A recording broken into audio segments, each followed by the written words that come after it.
Έχω έρθει από την Ελλάδα, τον Dr. Mehmet Emreddinç τον έχω βρει μετά από μεγάλη αναζήτηση στο ίντερνετ, μετά από πάρα πολλά χρόνια έρευνας για ρινοπλαστική.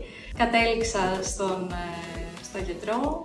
Ήθελα να κάνω ρινοπλαστική από πάρα πολύ μικρή ηλικία. Πάντα είχα θέματα και με την εμφάνισή μου και γενικότερα όλο αυτό επηρέαζε πάρα πολύ την αυτοπεποίθησή μου και από παιδική ηλικία ουσιαστικά ήμουν πεπισμένη ότι κάποια στιγμή θα το κάνω και μετά από τόσα χρόνια έρευνας τα κατάφερα και πήρα την απόφαση και ήρθα εδώ και το έκανα. Όπως είπα, μετά από τεράστια έρευνα και ψάχνοντας έχω μιλήσει με πάρα πολλούς γιατρούς και στην Ελλάδα και στην Τουρκία και επειδή θεώρησα ότι στην Τουρκία υπάρχει μεγαλύτερη εξειδίκευση και οι τιμές ήταν παρόμοιες, κατέληξα μετά από πολλές συζητήσεις, κατέληξα στον Mehmet Emreddinç.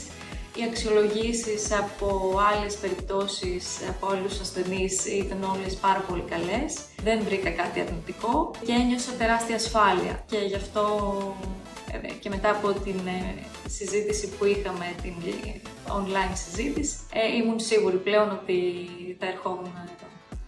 Όλα ήταν υπέροχα, όλα κύλασαν πάρα πολύ ομαλά. Όποτε χρειάστηκα οποιαδήποτε βοήθεια ή όποτε είχα κάποια ερώτηση, οι απαντήσεις ήταν άμεσες και πολύ βοηθητικές, πολύ κατατοπιστικά όλα και γενικότερα όλη η εμπειρία ήταν πάρα πολύ ομαλή και ήταν όλα πάρα πολύ οργανωμένα. Είμαι πάρα πολύ ευχαριστημένη. Λατρεύω την Τουρκία.